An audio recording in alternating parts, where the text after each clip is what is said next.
Hello everyone, welcome back. It's been some days, at least a week I think. And the reason for that, simple. Well, I've been sick and all of that. I've told the last video. This weird flu, now it's much better. And I've been also preparing for a trip. I want to show you soon. I will doing some videos and show you some sightseeing. Quite unusual for this channel, and yeah, that's been the main reason. I've been very busy. But the question arises is, what has been going on lately in the geopolitical scene since the last time we spoke?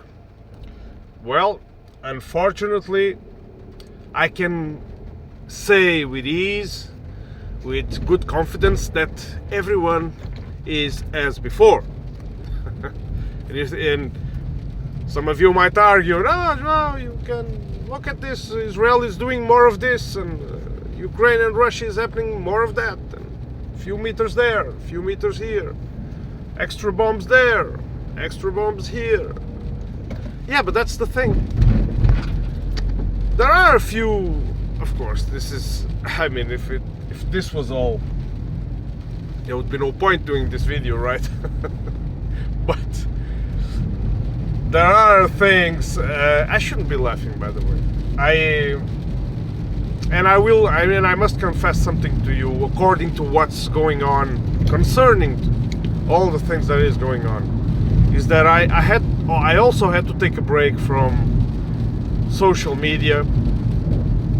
And because I keep watching this, they keep coming to me, these videos from very important news outlets, independent journalists, people on the ground, celebrities and not so celebrities. But they keep showing me these very graphic videos of Palestine. And for my own sanity, I had to stop a little bit with those. I know what's going on. It is atrocious. It is something that you feel deep inside. You feel powerless to do anything about. And the best I can do, unfortunately, is to try to spread the word. But it is very hard when you see these graphic videos, children being dug up from the rubble, parents with their lifeless children in the arms, completely covered in blood and dust and whatever, and this is not good for one's sanity. It's not good for one's sanity far away. Let's not even imagine what are they going through. And while all this happening in Gaza, they take votes for ceasefires at the UN. Another one took place for immediate humanitarian ceasefire. Humanitarian ceasefire, let me stress this. Because a genocide is going on. A genocide committed by a state. It's not the state sponsor of terrorism, it's a terrorist state, and I think it also sponsors some terrorism, but the state itself in question is a terrorist state. It is happening as we speak. And in the UN,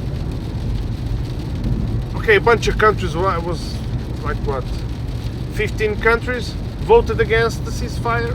15 countries. I went to check out the list of the countries. I don't know all from memory now, but the good old USA, of course, the human rights police of the world, and all that good stuff, that good propaganda that we hear from the US, that we cannot tolerate bombings on civilians, we cannot tolerate dictatorships arresting their own people, we cannot tolerate human rights violations. So you have to condemn Hamas. Hamas's deeds are condemnable. I've repeated this before. I will repeat it each time I mention Israel, because there are some autistic minds out there that only listen when one side is spoken of. So yeah, what they did was bad, but the words that came out of the UN Secretary General, Mr. Antonio Guterres, our former Prime Minister, whom I remember very well because it was an important phase of my life when he was Prime Minister. I have to thank him from the steep rises of the fuel that we start having since he passed the law of the liberalization of the fuel markets. The prices at the gas station, because it would lower the prices due to competition. Never mind that now. Mr. Antonio Guterres, which I think it was a very weak Prime Minister, and has been a not so well performing UN Secretary General.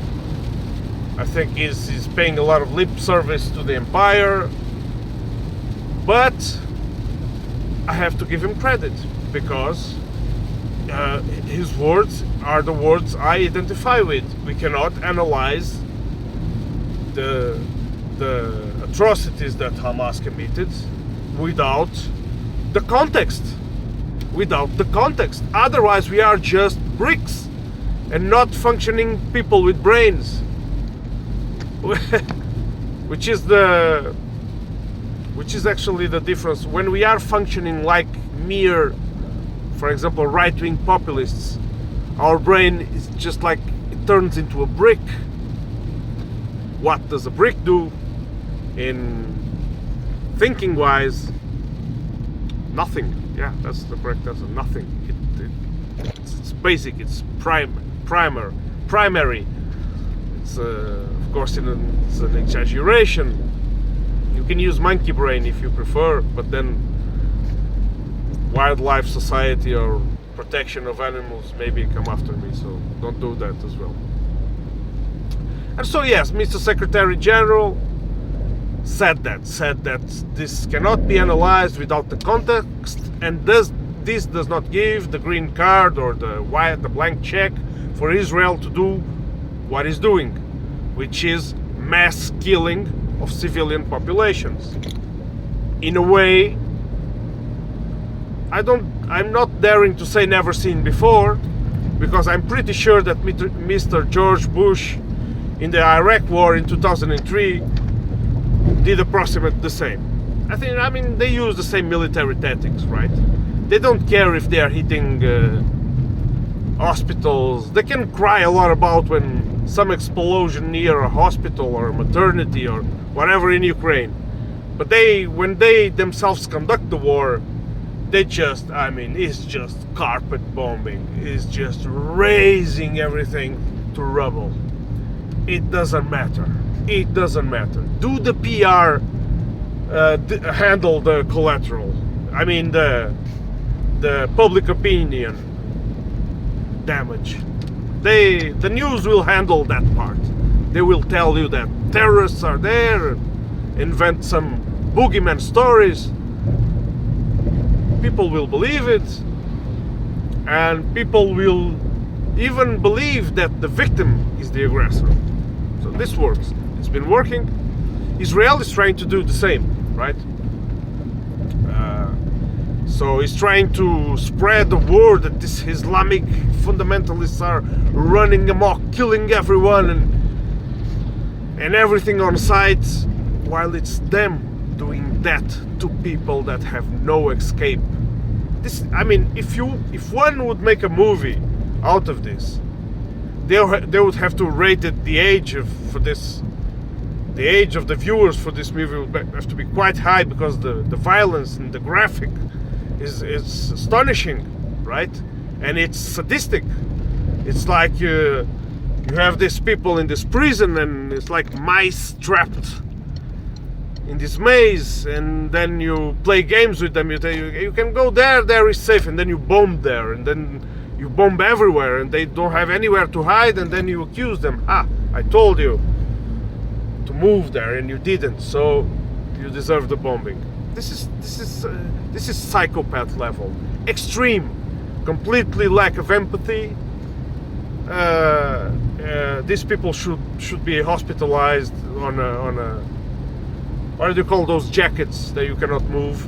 Those, I don't recall the word. And their sponsors too. Yeah. So 15 countries voted against. I mean, many of these countries are they're just licking the boots of the USA and Israel. The overwhelming majority voted in favor of the ceasefire, 120 if I'm not mistaken, and then you had about 40 or 45 abstentions. Among them was Ukraine, which actually surprised me, because they were very outspoken in favor of Israel in the beginning. So that's the situation. The correspondents in Gaza are having more and more trouble in communicating their information out, giving you the real journalism, showing you exactly what is going on the ground, without filters, without editorial bullshit, without big people pulling the strings. But now they cut the internet, they cut the water, they cut the fuel, they cut the internet, they let in these trucks with humanitarian aid, but without fuel. The whole system collapsed there. These trucks are far from enough from what people need there, and at the same time they keep bombing them. This is... Tell me, please, tell me in the comments, which vocabulary would you use to describe such actions? Let me know. Or let me know if all of this that I'm saying is utter nonsense. Also welcome to say that. So, meanwhile, it is being told in the alt media, some of the channels I follow, like the Duran, my favorite Telegram channel, which I recommend to every one of you, which is Slaviangrad. Slavi with an Y, Slaviangrad. Which is, I tell you in advance, it's a pro-Russian channel. So you bear that in mind when you plow through their information. But it's been very accurate in the information that it gives. It gives very detailed information. It publishes a lot a day. It also goes and surveys many channels, including pro-Ukrainian channels. And what attracted me to be a fan of Slaviangrad was I found them about when there were happening those Ukrainian offensives from last year, when they took some territory up in Kharkov, and then the Russians left the right bank of the Dnieper. They left Kherson. It was about this time when the pro-Russian community was in turmoil and despair and panic and whatever, that I found them. And I found their approach, being pro-Russian of course, but I found their approach being very, not like blind propaganda, right? They're being very, with a good degree of self-critic, critic of the side they support, a good dose of critic, which is very healthy. If you lose the ability to criticize yourself or your own people, then you go on committing mistakes. And so criticizing can be a very healthy thing. Don't over concentrate on it. They always kept telling this. Don't be all gloom and doom. But yeah. And so Slaviangrad is a good channel to go to. They pretty much sum up the whole scene. and to run as well, of course.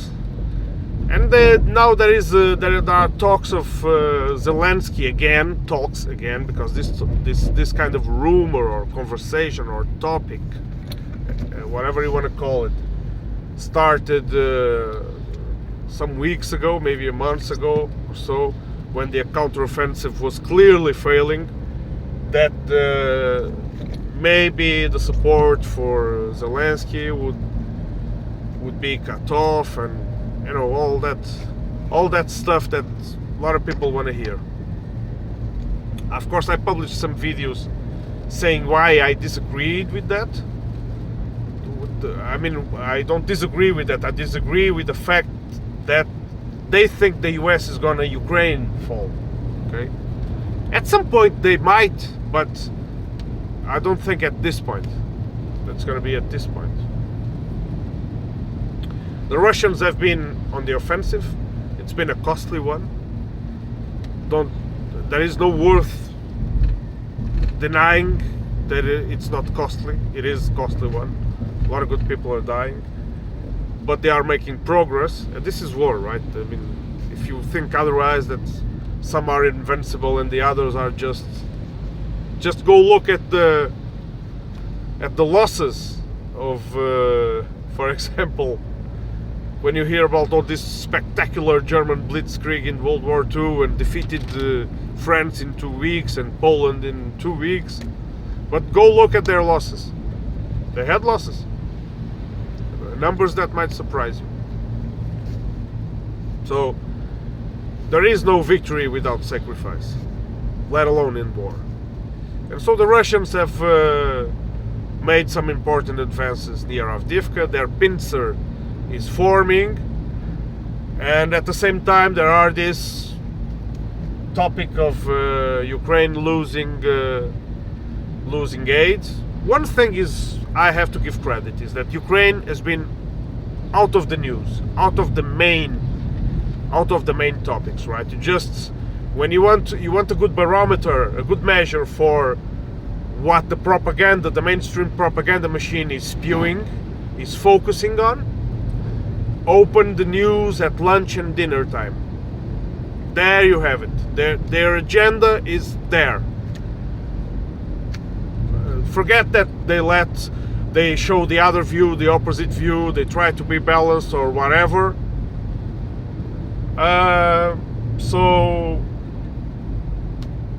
And showing stuff, different points of view, like at late midnight when no one's watching. Just check the primary schedule and everything is there. So yeah. And you see that Ukraine is almost out of the picture.